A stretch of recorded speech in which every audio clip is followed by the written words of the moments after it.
Hey friends, hello and welcome to this YouTube channel. In this video, we are going to fix net error connection refuse in Google Chrome. So without any further ado, let's get started.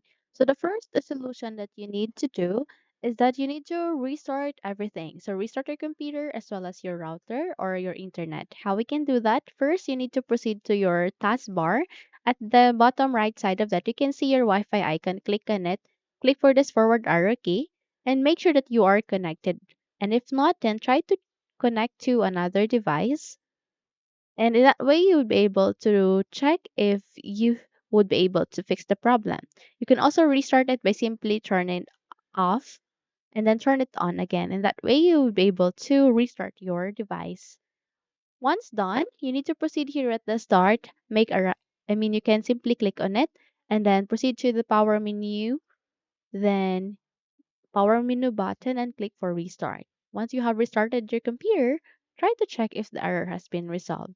If not, then we need to move on to the next solution, and that is to clear your browser cache and cookies. Simply bring up the Google Chrome, make a right click, and from here, please click for open so that you can enter.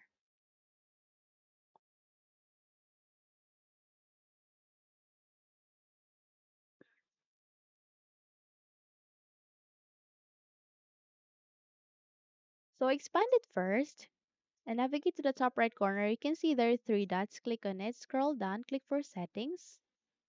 And here under the Chrome settings, please proceed to the privacy and security at the left side.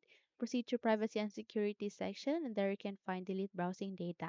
Mark all of the boxes that here. These are browsing history, download history, cached images, and other cookies. So by that, click for delete data and wait for some time and this would be done. And once you have done it, I want you to check if the error has been resolved. Okay? If not, then you can navigate here at the Chrome settings again at the left side, find for extensions. And you need to disable your extensions temporarily one by one. So click for turned off here and switched, or you can simply click for remove one by one so that you can identify or so that you can track what specific extensions had caused the issue. In that way, you'll be able to fix the problem. You can also update your Chrome by navigating to the settings here at the left side again, you can find there about Chrome and it will automatically check for updates the moment you've accessed it. In my case, Chrome is up to date. In your case, if not, then don't worry because it will automatically update for you. Just have to wait until the process would be finished. Once done, I want you to click the relaunched so that you can completely update it. Okay? So that's it. If you found this video helpful, then kindly like and subscribe. You may also click or turn on the notification bell so that you would be notified for more upcoming tutorials. Thank you and have a nice day.